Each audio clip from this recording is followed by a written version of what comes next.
Survivor specialist Phil and Alexa are back for another episode of Surviving Without Survivor. We are back for our second episode of the Disney specialist, or what were we supposed to call it? The large media conglomerate for children specialist, something like that. That was it. See, I looked back on our podcast with Mike Bloom and I couldn't figure it out, but I think that was exactly it. Large media conglomerate for children. And also maybe not for children specialist. Well, I mean, there's a reason why, my uncle is the way my uncle is, because he grew up watching Peter Pan. I think they might have been born the same year. Or this movie was made. Dan Snyder might have been a fan of Peter Pan as well. Yeah, I mean, this is great. So we're talking about Peter Pan tonight from 1953, the beloved one. It will live in your heart forever, says the original poster, and it has. This is another interesting one though, and this is what's so fun. I personally find this to be so enjoyable, and some people might find it so cringy, but I find it so much fun to go back through old movies and just look at how American history and the way American everything just kind of works. And like the whole like cowboys and Indians thing and all of that, like that's what the adventure was in this. Yes, there's no cowboys, but it's like pirates and the Indian and all that. And like you look back on it now and you're like, wow, how about that? How about that couple of scenes there, huh? How about that? But you're so right, because Peter Pan is a movie that I probably, again, haven't watched since the first time I watched it. But my brother growing up, he was obsessed with pirates. And we definitely had like a Captain Hook ship, and we had the crocodile, who's fantastic. I almost completely forgot about him until he was introduced. You have, is it Smee or Smee? Smee. Like, characters are across the board amazing, but what I love about like these children's movies is that like the plot moves fast. Like the first 10 minutes and the last 10 minutes are just like you just kind of have to accept what's going on. Like the family either believes in Peter Pan or doesn't, and then he comes and they all fly away, and it's fine because mom and dad are at a party and they leave their dog to take care of them. I do love that Nana is a nursemaid. That's probably my favorite thing in the entire movie, is that like they treat the dog as if the dog really is. In reality, not in Neverland. In reality, the dog is just the dog. Like, oh, look at me. I'm so good. I'm going to take care of all of the children. Don't worry, mom and dad. Everything will be fine. I think it's hilarious. So I love that. I love that Nana is put in charge, but also Nana is tied up and locked outside after the parents leave. So who's really in charge? Also weird that Wendy's like just getting to leave the nursery, which is like, well, is Wendy like 15 or is Wendy like 7 and just tall for her age? Like, what am I looking at here? I mean, I think I had my growth spurt like in 7th grade. So, maybe she could be around then, but I don't know how old you have to be to graduate from the nursery. I think it may have been kind of convenient timing considering that Nana the dog was then put outside and couldn't take care of them. And then the middle brother, whose name is also escaping me, I'm not sure John, how old John is, and then the baby is a baby. Yeah, the baby is a baby. No, the baby is a straight up baby. And that's, I just love like this in the movie. And obviously, if anybody's ever watched the movie Finding Neverland with Johnny Depp and Kate Winslet, you get like the whole behind the scenes of like who it was based on, and it's very Hollywoodized. And I personally hate that movie and think it's garbage. But I think every movie about a writer writing something is stupid. It's always very meta. Yeah, except for Adaptation, which is probably the greatest screenplay ever written. But anything other than that, it always just is like, oh, and then they got their inspiration. Like, I don't know if anybody has ever seen the movie The Man Who Invented Christmas, but it's about like Charles Dickens writing A Christmas Carol. And like, I'm like, this is one of the worst movies I've ever seen because like, okay, he wrote it. You know how people write it? They literally sit down and back in the day, they pulled out a notebook or whatever they had and they started to write. There was no fanciful fun going on in the background. So Finding Neverland, I don't really like, but his inspiration came from the fact of like the woman who I think she was sick with something. I watched the movie once and I hated it, but the woman who is sick with something, her 3 kids are then going to be orphaned. And so it's like about him writing the story as like an ode to them. And, yeah, and also Gamer Girl says Michael's not a baby. Babies don't speak. Baby Bob speaks for himself. For anybody. Yeah. Don't tell the baby whether he can or cannot speak. Yeah, Baby Dinosaur from that dinosaur show.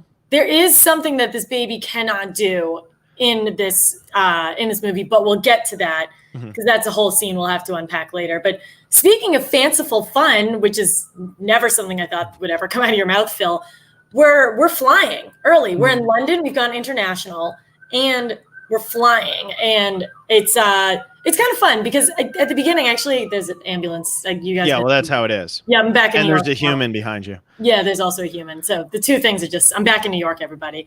So they, at the beginning, actually, it's rewatch because mom and dad are going to a party and then they punish the dog who's supposed to take care of them. And like mom believes in Peter Pan, but dad doesn't. And then Peter Pan just comes, right? Yeah. He just shows up. And I always find that to be interesting. And like you said, you kind of just have to be either with it or against it when it's going on the way it is. And this is one of those, like, you just kind of have to be with it. The narrator's like, oh, this has happened numerous times, but now it's happening here. And we're like, oh, they've heard of Peter Pan before.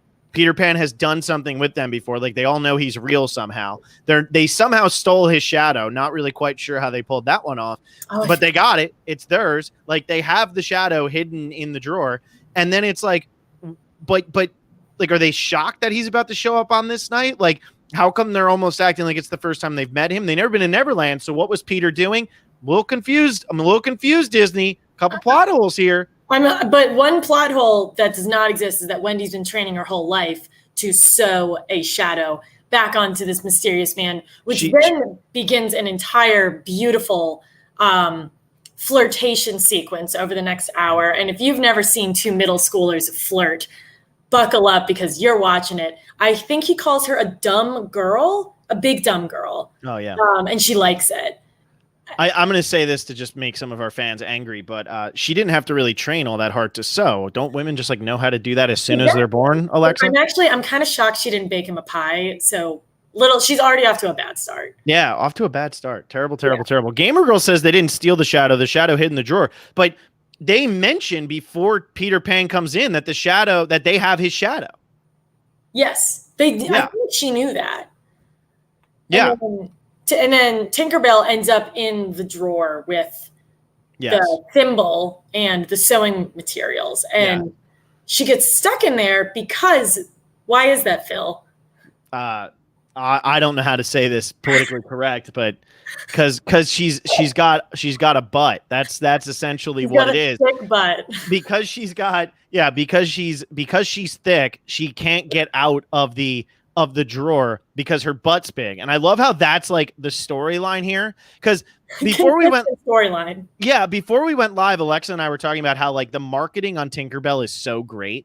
Like to the point of like, if you haven't watched the 1953 version of Peter Pan in years, you would have no idea that like her entire storyline is like having a big butt and wanting to like have Peter Pan all to herself. Like, she's not just to help people fly, and she's not like, she's miserable. She's sassy or whatever. I think there's like that t-shirt that's like sassy with Tinkerbell, but I don't know. It's just really interesting how that goes down. Yeah, and there's kind of this really fascinating triangle between Tinkerbell, Peter Pan, and Wendy. But I don't really, Tinkerbell doesn't talk. So I think do we think it's a power thing? Like, is she annoyed that someone's taking the right-hand woman spot? Or do you think she actually likes Peter Pan? No, she has a crush on Peter Pan. That's well, it makes exactly sense. What it is. Probably as emotionally abusive to Tinkerbell as he is to as he is to everybody else. Yeah, Peter Pan is as Alexa said, he's a little smartass. That's essentially what it is. But it's one of those things. Like, he comes, he helps them out. He's like, we're gonna go to Neverland. You can't grow up. You can't leave the nursery. Which I'm still like, how old is she, and why does she not want to leave the nursery? Like, Alexa, you have a brother. You're a female. Did you want to share a room with your brother up until you were whatever mysterious age Wendy is? Absolutely. I mean, as soon as I learned how to sew, I was like, I might as well just sleep in the same. Which was when you were born, literally. Because I came out of the womb sewing. Yes. And then I made a pie afterwards. But yes, and our family dog also took care of us. And they actually, I wrote this down too, because poor Nana, like she might be the LVP here. I know she gets smoked the whole episode. She gets so toasted. But John calls the baby an insolent pup, and Nana is not happy about that. So Nana's probably in contention for LVP, but unfortunately, no, cute 12 to 13-year-old pixie man flew into our house and told my brother and I to dip because we were growing up. That's why they flew. Yeah. Right. That's exactly why. Because they have to, because they're growing up, Wendy needs to like be stopped so they can go to Neverland so they'll never age or something. And then so they all go to Neverland and they all start flying and all of that fun stuff. They leave the dog behind outside while they're gone, and then they're off on an adventure. The parents are off at whatever party, and poor Nana is just outside, pretty much being strangled by that rope because she's flying into the air with the pixie dust, and she's still attached to the ground. That's like the reverse gravity thing. I can't imagine that probably felt very good for her. I don't think it did at all. And I think she turns out fine because she's obviously alive in the end. But yeah, tough start for Nana. And important to note, as we are leaving the house, Peter does tell Wendy to her face that girls talk too much, which is, facts. Objectively true. And then when she's trying to talk to him, he really needs his shadow sewed back on. And he says, well, get on with it, girl. Yeah. Yep. Get on it. She does. Yes. There are some great zingers in this movie in terms of some of the things that you hear some of the characters say. We're like, oh, dare I say it? He's a bit of a redheaded troll. Can you speak to what that's like, Phil? I don't know what that's like. I've never been a troll a day in my life. I only speak from my heart and things that I really mean sincerely. I would never, ever say such negative things like Peter. But then again, the whole problem is Peter doesn't have a mother. So he didn't have anybody to like slap him around and get him into shape or whatever it is that we're told in 1953 moms do. So that's what he needed. And I think my favorite storyline too, and also another one that is completely confusing, is when they go to Neverland, it goes from like, oh, we don't want Wendy to grow up to Wendy's here because she's now going to be your mom. And I'm like, well, that sounds like growing up. That is a transition. I mean, I don't know how everybody else feels about that, but I would probably look at it if I was going from being in the nursery to being told, oh, now you're actually the mother of like 5 kids who dress as like skunks and bears and things like that. Right. I would probably say, wow, that feels like I aged a lot in this very short period of time. I'm not sure Neverland has the same impact on me as it does on you, Sir Peter. It's like a reverse Benjamin Button thing, but just for Wendy. And that's another thing. Like you tell me this, maybe I wasn't paying full attention, which could have been true. We kind of are just like presented with these boys. Yeah. Are we ever like, do we ever get their names? Do we know what their deal is? They're just the Lost Boys. That's all they are. They're just the Lost Boys wearing these outfits because they're wearing them. Because they don't have a mom. And so they're just kind of out there in the middle of nowhere. Peter, they do things for Peter, and Tinkerbell uses them because they're stupid. And she uses them against Wendy. And that's essentially it. And you know what? If I'm Tinkerbell, I'm mad too, because so far I've been shown that my butt's too big. Mm-hmm. And then Peter, dare I use such crass language, spanks said large butt to get the fairy dust onto the children. And then she tries to make Wendy look bad, and it doesn't work. And these kids try to kill her. Yes. The kids try to kill Wendy, which is also frightening. Don't really like that. Right. Tough intro for another. Yes, and I just want to throw this out there because Mark BTW in the chat here is having a panic attack. Survivor's not canceled. Survivor's just not on this season coming up. So we're trying to fill the air. Also, for anybody who's a Survivor fan and has made it through 13 minutes of this and is like, what in the world is going on? We're going to be doing a Survivor trying to rewatch sometime starting in September. We haven't announced the official date yet, but that is the one that our patrons voted on. So become a patron at patreon.com/Survivor Specialist. And now we're going to go back to talking about the Wendy bird. So thanks for the interruption, Mark BTW. Yeah, we have important things to talk about. We talk about media conglomerate for children. Yes. Which anybody who really wants a great look at Disney, there's a BoJack Horseman episode, and I can't remember what it's called, but they do essentially what all the little Disney animated cartoons back in the day where it was like, we're doing great things over here. They do that exact thing, except it's like with a whale world or something like that. And like, it's like a Mickey glove that is like, hi people, I'm capitalism. And like, hi people, I want your money. Like, it's so funny. And it's so amazing. Like, go watch it and tell me if you can figure out that it's about Disney. But that's beside the point. We're talking about the Wendy bird. We're talking about Wendy getting shot down by like a bunch of different things. I mean, they have like slingshots. They have like spears, rocks. I mean, they're ready to go for anybody who's going to come in. At one point. Yeah, they're not messing around. And again, she falls, but no major injuries, which is fantastic. Yes. And then this is where things start to get a little fishy. For some reason, Peter Pan is like, okay, I'm going to go do something. You guys have to go find a person, a certain type of person. And they're just like, okay, we're going to find that certain type of person. And then we go on to Captain Hook, Where do we start on this film? Well, so we actually start early. Captain Hook comes in right when everybody's going to Neverland. We actually are introduced to Captain Hook when Smee is supposed to just shave him, and Captain Hook cannot. Yes, and Captain Hook cannot be shaved because Captain Hook, like, he shaves the seagull's butt instead. Remember, that's the first when thing. you are scared, do you feel like someone should shave your face to make you feel better? Yes, absolutely. Okay, then that's a good continuity. Yeah. That makes sense. I'm glad they kept that in then. Yeah, absolutely. And I also like that, like, he puts the towel on Captain Hook's face and, like, doesn't take it off to then shave him, so the bird uses it as a nest, and then he thinks he cuts his head off, which is also great. A lot of great moments between Captain Hook and Smee. It's a great dynamic. I think it's a really fun one. I love when, like, you have that whole captain and then the person who's just constantly trying to please the captain and can't do it. I love that dynamic. I think it's an absolutely hilarious dynamic in any time that it's used, and it's used really well here, especially since all of the other pirates are essentially nothing and don't even get names except for Mr. Starkey, who only gets named Mr. Starkey so he can be thrown off the boat and land in the water. Exactly. Great moment. But yeah, we get the great intro to Smee here, who's talking about how good of a day it is, and everybody disagrees with him and doesn't understand why it's such a good day, and they all hate him because he's just a kiss ass to Captain Hook. Right. And honestly, Captain Hook needs him because he's really got some weird problem with this crocodile, because his hand was fed to said crocodile. Crocodile, maybe I'm saying this a little early, could be an MVP, but MVP personality-wise, the ticking is great. Yeah. The music that comes to crocodile is great. Scares the pants off of Captain Hook. Fantastic.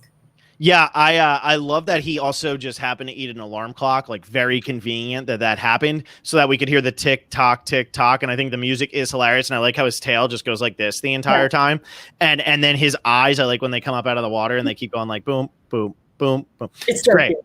It's so great. Yeah, the crocodile in this movie is probably just the best character in the entire movie. I think it's fantastic. I think MVP character-wise, but the problem is the crocodile, to your point, Phil, a point you always make, he doesn't get what he wants.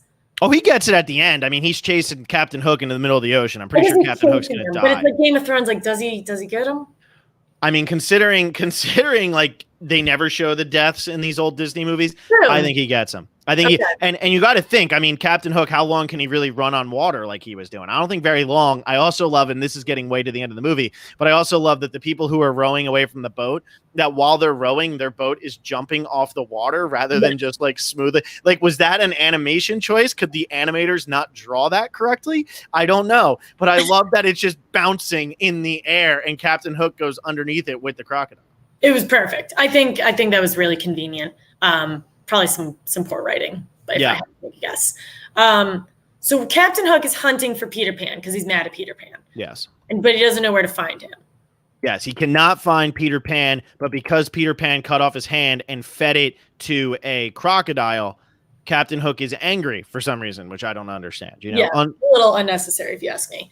But starts looking for Peter Pan, and that's when I guess we go back to Peter and the rest of the crew, right? Is there anything else we've missed from our introduction? No, because then, well, because he starts shooting at Peter Pan because he sees Peter Pan up there, and then that's when all the people have to flee because the cannonballs are cutting through the clouds, and then Peter Pan decides to, mess with them. Tinkerbell flies away really, really fast so she can get a head start to wake up the Lost Boys so that she can make them kill Wendy, which is very mature of her. So there you go. Exactly. And now we're caught up. And Captain Hook decides to go to a place called Indian Island to find Indian Village. Indian Village. Okay, that's better, worse. I don't know. It doesn't have the alliteration going for it. And that's our first hint of, I see where in the beginning blurb before I pressed play where they said this may contain outdated cultural depictions. Yeah, just a bit. We get Tiger Lily though, who actually is like a pretty like normal character here. Like that's like fine. She's great. Tiger Lily is pretty good. Tiger Lily is who Captain Hook tries to kidnap so that he can draw Peter Pan out to have to save her or something. Like that's what it was, right? It was. And now the number of love interests that Peter Pan has now upticked to 3 because he rescues her, which is very hot. well, spoiler, he rescues her, which is very hot. And then they have a little moment later on. So just remember, at the moment, there are 3 potential love interests of Peter Pan, and we're like 30 minutes in. And Peter Pan has shown zero interest in any of them. I think that's what's pretty cool. He treats all of them with complete disrespect, but does save Tiger Lily, which is pretty huge. Guess not disrespectful, right? Right. But yeah, he does show on. And I also love that in all of the stage plays, at least most of the time, it was a woman who played Peter Pan. So all of the love interests for Peter Pan were like, I don't know, like there's like 20 women, and then it's Peter Pan who's being played by a woman. I just think that's fascinating. Also, we haven't even gotten to the mermaids yet. There's 3 more for them. Yeah, and they're just like him. I feel like they don't interact with each other, but they're just like, oh, there's a new chick here. Let's make her feel unwelcome and try to drown her. Yeah, that's what. And one of them literally says, "We were just trying to drown her." Yeah. Yeah, but it's funny. So. Yeah, I like it. I mean, I see what I think is interesting about Peter Pan, and we don't really see this again, is this is like one of the only real adventure Disney animated movies. And I'm talking like Disney animated movies. Like normally it's like the princess ones get all of the credit, but like you'll have like a Pinocchio. That's not an adventure movie, you know, like we don't really tough. Yeah, we don't really have. Yeah, he's the next Bachelor. I love that. Yeah, Logan Talbot says Peter Pan is the next Bachelor. Tune in. I mean, I'd watch it. When they run out of people. Yeah, when they all kill each other. But it's like one of the only real like adventure like boy Disney movies we have from at least the early days. And so it's kind of interesting how they went about this, where like they gave Peter Pan every love interest, and it was almost like they didn't know like which one to focus on. Like we know Wendy, because she's pretty much the main character along with Peter Pan, is who the love interest should really be. But it's kind of crazy how like, you know, they're pretty much, this movie to boys in 1953 essentially said, go on adventures, defeat the Indians, every girl will like you, throw slingshots at the girls and do all that stuff and fight pirates. Like it's like a 1950s adventure movie. And that's a really good point. And I see like it's a lot of people, Indiana Jones. Yeah, and a lot of people would take the time to be like offended by all of that, and there is offensive stuff in this movie. But I do find like it's 67 years old. And so it's, to me, it's almost interesting to see the depiction of what an adventure movie for boys was 67 years ago and what an adventure movie for boys would look like nowadays. It's to me, it's interesting. Maybe not to everybody, but I find it fascinating. I think it is because like Snow White is not really an adventure movie, but this one is, to your point, like there's pirates, there's Native Americans, there's flying, like there's slingshots, there's like weapons, like it's, and my brother, he had the Cowboys game, he had the pirates, he had all that stuff. So that, like that concept, I don't think that really ever changed. And Phil and I are obviously not that age anymore, but to your point, like I'm curious what that's like. And I feel like a lot of we'll get to this later, but a lot of the more recent Disney movies have more women leads than they do men. Yeah, well, or like the really popular ones, at least. They do, and like that was always sort of the case, though. I feel like Disney movies always were trying to appeal to women more than men. Yeah, like the princesses. Yeah. Yeah, it was always the princess thing, and the man was always the side. And that's what's so interesting to me about Disney movies is we always talk about now, like, there's not enough roles in film where there's like movies, at least, where a female is the main character. Like they're trying to push to get more movies made with females as main characters. Disney movies were doing that since 1937. However, like, is it the way that we wanted the depiction? Probably not. But it's also funny to me that like essentially what Snow White did, and we're getting a little sidetracked, but essentially what Snow White did is it did what like we're used to seeing in Hollywood, except reversed it, where instead of like a male character who like needs the woman and like the woman's just a complete side character who's only there just to like for the love interest for the ending, it's exactly what happens with the prince. So it's the woman who is still saved by the man, but we're seeing it from the eyes of the woman, and the man is a completely one-dimensional, useless character. And this movie actually does a good job, for as much like as problematic as certain scenes are, this movie does a really good job of giving us like good characters. Like every character in this movie is interesting in their own little way. They do their own little job. So I don't know. Peter Pan, it's crazy, is like one of the most beloved out of all the Disney movies. And I don't think that's ever going to change. Yeah, I don't think that's ever going to change. I really don't. I mean, no matter what people will say about the movie or anything, like it's still, I mean, it's the most popular ride at Disney World, the most popular ride at Disneyland, and there's no denying that. Well, I think to your point about it being an adventure, I think that also that lends you to like more characters. Like there's Captain Hook, who's great. There's Smee, who's great. There's the whole family. There's the crocodile. Like it's not like no one's standing happy or no one's standing grumpy. Like we had some people in the comments who were standing happy. That is true. But it's like Snow White, Seven Dwarfs, evil stepmother who you only see for like 5 seconds. Versus this, like everyone kind of gets more equal screen time. So Peter Pan, because he's like flitting around so much, it's easy to get behind a lot of other characters. So I can totally see why it's really beloved.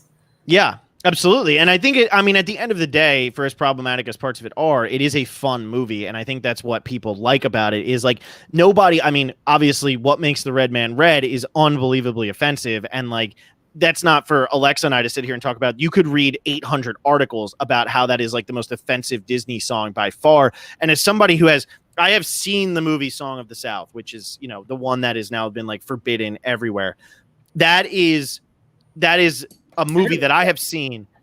This scene is so much worse than any individual scene in Song of the South. Song of the South is more because of what it stands for.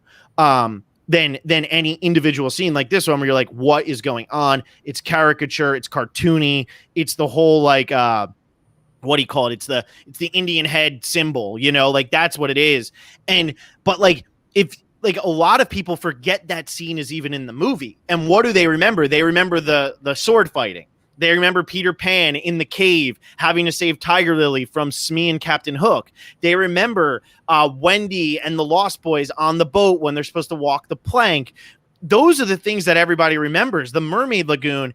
And it's crazy. And like, I don't know if that's just the way our minds work or what, but the part of the movie that is so problematic is the part that people forget about a lot of the time. And I think that's why it's still such a beloved classic and why I don't really see it going away. Yeah, and I think, Peter Pan has had a bunch of adaptations. Like Snow White, we were talking about this, really just Snow White and the Huntsman, which apparently was horrible. Peter Pan, you just referenced Finding Neverland, and that's only about the writing or the writer. But I feel like Peter Pan has had a few depictions, and by my understanding, that whole scene is just completely cut out. And also, if you do like take a step back and actually walk through the entire movie, which we're currently doing, that scene like doesn't need to be there. It doesn't add anything to the Captain Hook storyline other than I guess just like meeting Tiger Lily's group. So cutting it out doesn't, like if you're watching it for the first time and you're watching one of the more modern depictions, like you're not missing anything because there's no point to it really. Yeah. Well, yeah. And I think like Hook, the one with Robin Williams, that one doesn't really go into it as much. A lot of the newer stage plays don't go into it as much. Peter Pan, like from 2003, I think it was, and then Pan, the absolutely horrific bottom 5. 5 movies. What? You just named 5 movies. That's a lot. Yeah, and this one is one of the worst movies ever where they do the Nirvana song where they're all dancing and singing to it. Absolute garbage. Absolute. And you know what? It's one of those things like when we talk about survivors, we always say, hey, remember, they're real people. Be nice to them, all of that. When it comes to these Hollywood types and stuff, I forget exactly who directed Pan. Was it Zack Snyder? I don't even know. But whoever directed Pan, made so much money off of that and made a steaming pile of crap. So, I don't feel bad ripping on that person because they are living in a huge mansion. And right now we have 15 people watching this live. He doesn't care about my opinion. That's fine. But he made a terrible movie. And that whole Nirvana scene is awful. But what I'm mainly trying to get to the point of is none of them use this scene that is used in this movie because it's really, like you said, it's not necessary. The whole Indian village scene is not necessary to the movie at all, especially since after they all save Tiger Lily and everything, and Peter Pan gets named like Chief whatever. Joe Wright's a great director too. That's so frustrating. Thank you, Gamer Girl. That's so frustrating. But after that happens, Nothing happens. Like there's nothing that comes of it. They never come back. They don't come back to assist and help save the day. They don't come back and save Peter Pan in any way. It's literally just like, you are now an honorary chief and goodbye. That's it. Right. Exactly. A couple things. This Pan movie looks absolutely horrific. Yeah. Yeah. I Googled Pan and then a bunch of pictures of Pans came up, but his Blackbeard, Hugh Jackman comes in as Blackbeard. Couple issues there. But to your point, like what you could do, and I haven't seen any of these other depictions, but they probably have Hook capture Tiger Lily because it's like the damsel in distress thing. But it maybe would have made more sense if they did what they end up doing 20 minutes later, where Hook gets involved with Tinkerbell to try to gang up on Peter Pan. Or why doesn't Hook capture Wendy? Which he does. Correct. So why do we do it twice? Why do we go through it twice? Well, because at the time, and this is again, like where I think like it's interesting to watch how our culture changes throughout time.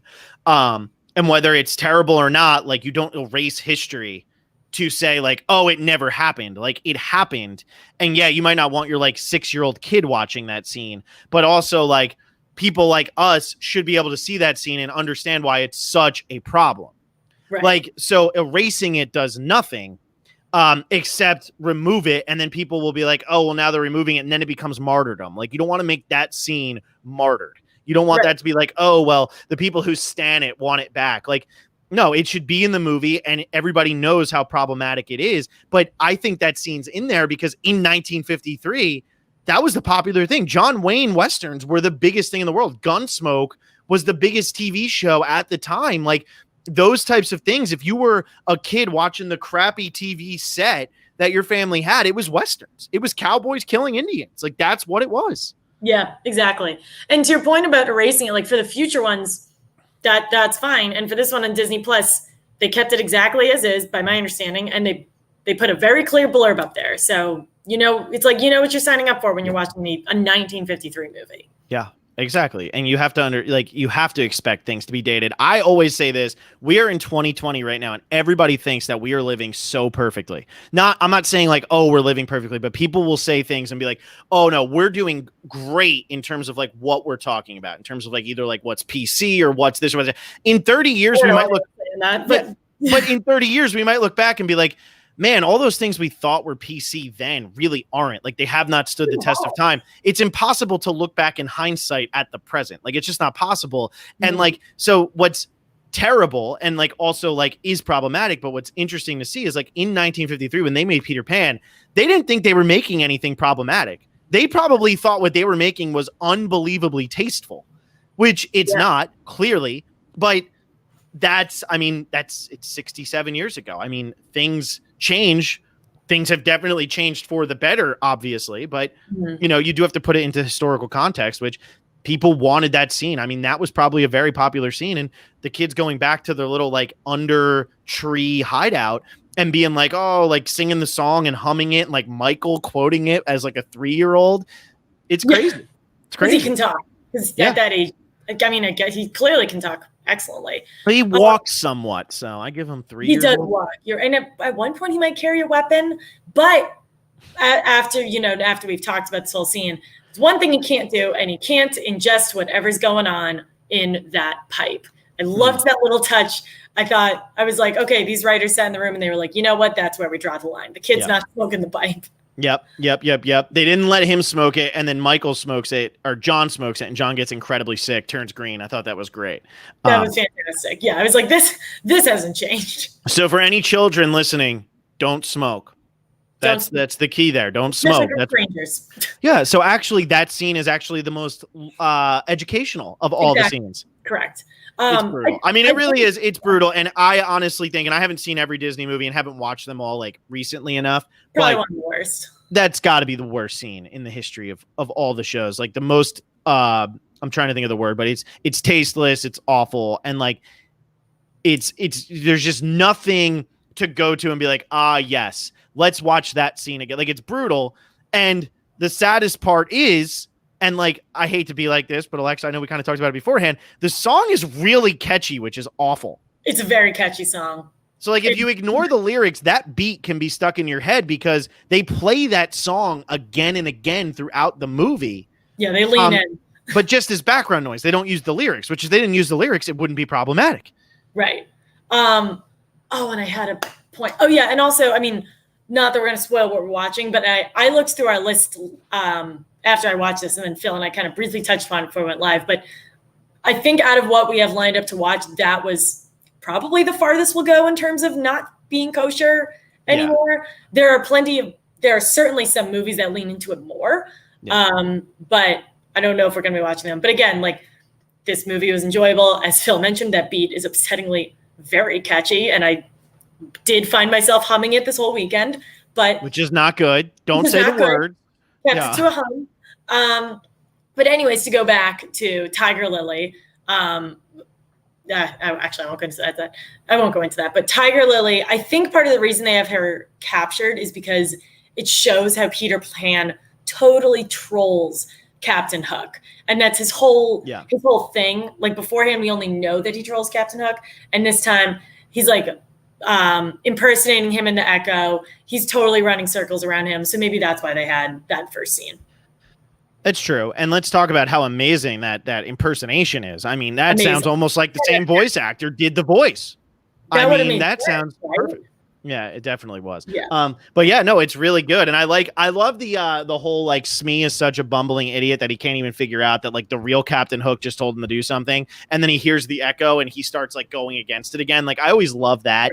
Right. But loyal guy, just really dumb. Actually, that's really all. He's just really stupid. But I like what I think is so fun about Peter Pan, and the reason why, like, boys are always going to love it is because of, like, there's so many little fight scenes in this. And yes, there's music and there's songs, and we'll talk about the bops.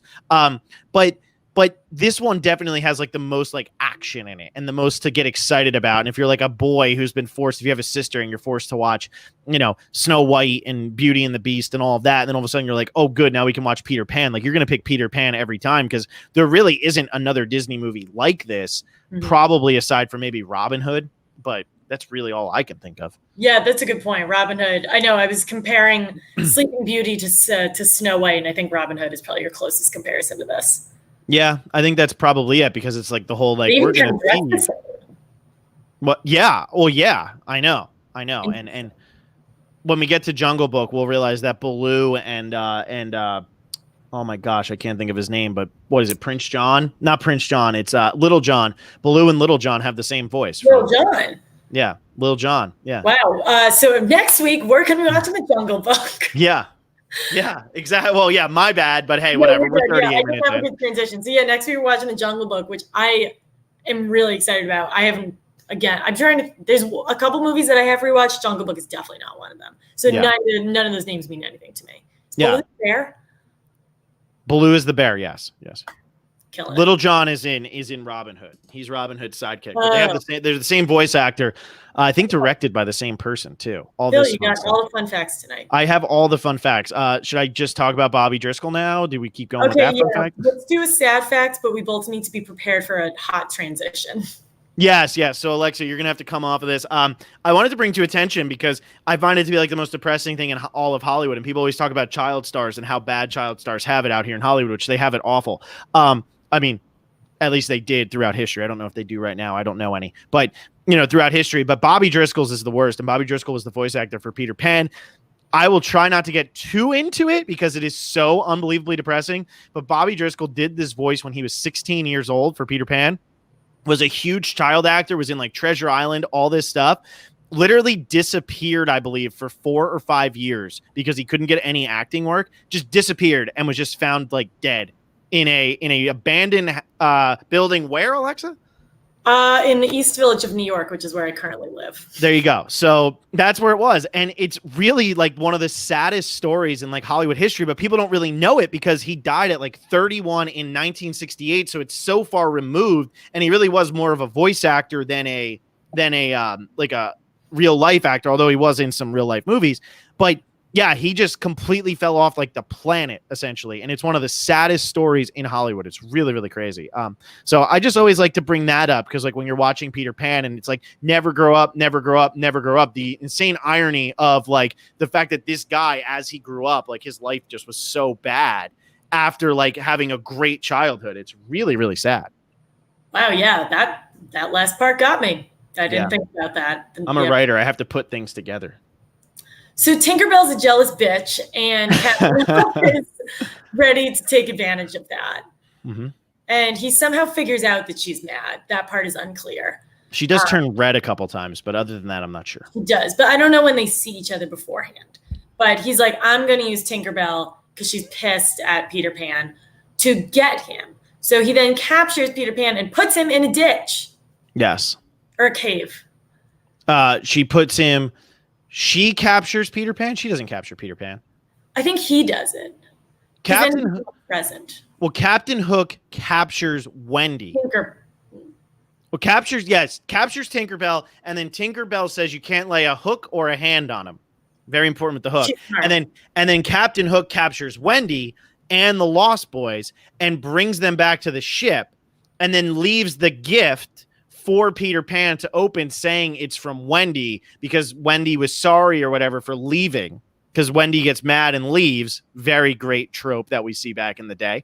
And then Tinkerbell has to fly away to save Peter before he explodes, which he explodes and Tinkerbell explodes, and Tinkerbell survives it because Tinkerbell can't die. Tinkerbell's just great. So yeah, she's nothing if not stubborn. And in this case, it kind of works. So yeah, he's in the ditch, and the girl, Wendy, and the Lost Boys are on the boat. Mm-hmm. And they try to get her to walk the plank, and that's another that brings me back to, and I wasn't even the biggest pirate fan growing up. That was all my brother, but walking the plank, that was such a big that was just such a big thing. Yeah. And Wendy walks the plank, but there's no splash. Yes. And they're waiting for it, and Hook's mustache extends and points up because he's pumped that he's waiting for it, and it never happens. And it's because Wendy is caught, and they're like, oh my God, what? No splash. We're cursed. And then that's when Peter comes in and saves the day ultimately. And Mr. Whatever gets thrown over. Mr. Starkey gets tossed because there was no splash. Actually, LVP is probably Mr. Starkey.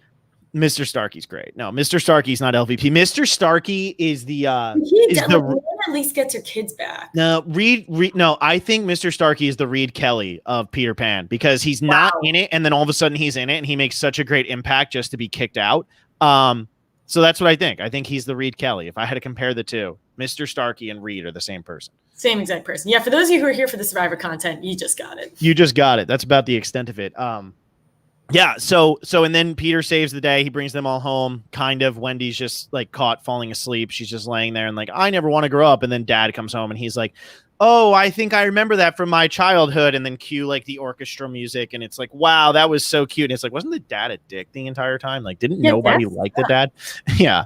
So I don't know if I'm on Dad's side for this one. That doesn't seem great. I don't know. I feel like we should be on Mom's side because Mom at least believes in Peter Pan. Yeah, and tied up Nana outside. But then Dad does believe in Peter Pan later, so that is what he happens. Does. Yeah, that's a great growth arc by the father. Yeah, yes. The party that they went to. I know he must have. Well, he wouldn't have been able to show his face at the office. I love these. I love these things. I love the 1950s stuff. I love I wouldn't be able to show my face at the office, and we just accept that as he wouldn't be able to show his face at the office. And children were oh yes, the office. The office, yes. Oh yes, with his job. I also love that the first time we ever see Wendy is carrying a water jug or something for everybody. So it's Nana the nursemaid's doing a pretty terrible job if Nana the nursemaid is supposed to be the one who's getting them all ready for this stuff. Yeah, I mean Nana the nursemaid dog is giving them this sleeping drink. Yeah, well, yeah, that's what you have to do. Kids won't fall asleep. I know these kids seem kind of spoiled. Yeah, well, I mean the dad is looking for his golden cufflinks. Just saying. You don't have those? No, unfortunately, no. You left them at the office. Can I ask you this, though? And maybe you can answer this because, you've been to formals and things like that. I wasn't in a frat, so I don't know this. Right. What in the world is he trying to put on that the kids draw the map on that keeps, bouncing up and hitting him in the face? What is that? I don't know. I was going to ask you. I thought it was a bib. As someone from the Northeast who eats many lobsters, you usually wear a bib. However, you usually can't draw a treasure map on it. So that part was very unclear to me. My father does not dress like that. Yeah, I mean, I've never seen it in my life. I don't know what that was. They say the word, and I'm like, nope, that one in one ear and out the other. I guess it's just a dated thing. 67 years ago, it's what people wore because they thought it was People should sweet. dress like that. I thought he liked smashing. Yeah, I don't know. I don't know. You said he looked smashing. Is that what you just said? Yeah, well, I was trying to. Well, I guess that's more. Well, they're British, right? Is that what British? People? Yeah, I guess that's. I mean, I don't know. Maybe. Yeah. And also, are there other? Do we go back to London, or is this like a one-time thing in Disney? The Great Mouse Detective is set in London. Okay.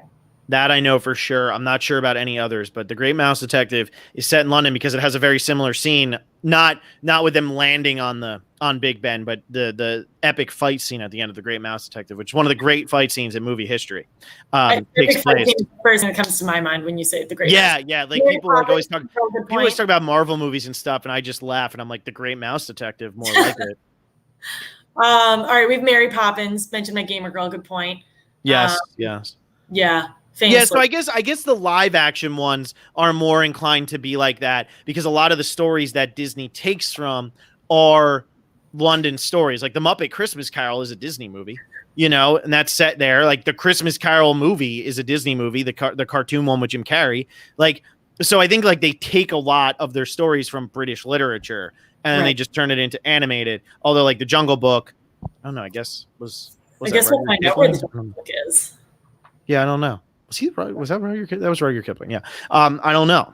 So, but anyway, we have to ask the question of all questions. The bops in this movie, how do they hold up, Alexa? What do you think? We have You Can Fly. We have Following the Leader, the Mom song, which I don't know the name of. We had, what else was there? Were there other ones? I mean, You Can Fly is a banger. I like You Can Fly. And that's a really good start. We already talked about, honestly, probably the most popular, the most catchy song. And for all that it is also catchy. Yeah.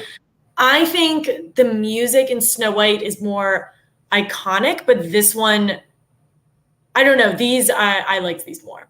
Snow White's voice was also a little tough. Like hearing what she was saying was kind of tough because her voice is just so strikingly beautiful. But I think the bops in Peter Pan are better. They fit the vibe.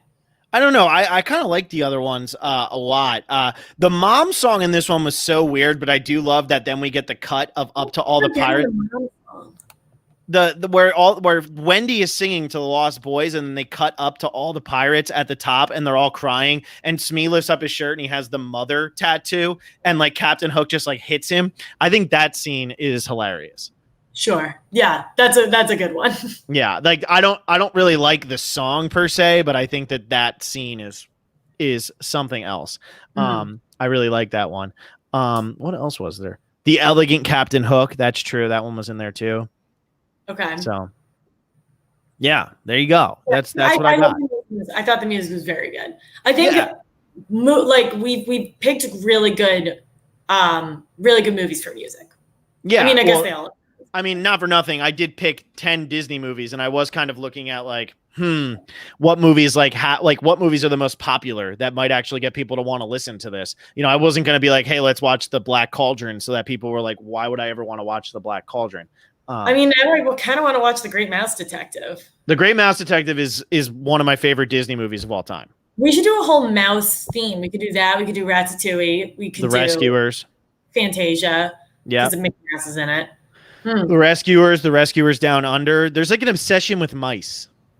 Yeah, well, I guess like a mouse is the thing. Yeah, I guess. I mean, but still, like in The Rescuers, they're literally mice who save like orphans from being kidnapped. Dear God, Disney is so weird. Yeah, Disney's bizarre. I don't know where they get their ideas. Like what makes me laugh about Disney in general is like I feel like all of these classics that were made were probably just like a bunch of guys sitting around like smoking and they were like, yo, it'd be cool, it'd be sick. How about this? How about eats an alarm clock, and that's the sound that we hear. Or how about mice save an orphan from a crazy lady who has a crocodile as a pet? How about that? Like that's the plot of The Rescuers. This is definitely not like a family friendly bit that I want to keep with, but I thought about this after Peter Pan. Snow White is not a movie that if one were to indulge in activities that the small child was not able to indulge in this movie. But Peter Pan is one of those movies. Mm-hmm. Yeah. I think. Yes. I like that you very run on. You kept yourself very under control there. As busy as possible with that one. Yeah. But in terms of the song, so You Can Fly became very popular, of course. You Can Fly is great. One, because it's great, but then also because it's the song that plays on the ride. And in Disneyland, the Peter Pan ride always has a full line. It's always like an hour-long line. And what's funny about it is it's like a 1.5 minute ride. It's the shortest ride out of all of those little storybook rides by far. And it's literally just the scene of like the end of that movie when the pirate ship lifts off into the sky and it's like, you can fly. That's it. That's literally what the whole ride is. And it's just funny that like that inspired one of the favorite rides at the biggest theme park in the world. Yeah. It's just funny how that worked. And it's the ride that every little kid wants to go on because you're in a boat and you fly above the city and stuff. And how cool is that? Yeah. It's like, and there's no fast pass. No fast. Oh, that sucks if there's no fast pass. Brutal. Yeah. Got it. Brutal. What else have we missed here? We're 15 minutes in, which is way longer than I thought we would talk. Yeah, about. I know. We can really crush these because they're just fun. Yeah. This one had a lot of like meat on the bone. There was a lot to unpack with this one. Yeah, yeah, and then the next time Alexa and I are just going to come in with the Jungle Book and just keep saying, "Well, I'm the king of the I'm the king of the jungle VIP or something." That's all we're going to say, which is the song "I Want to Be Like You," which is like the catchiest song literally ever. Oh my god.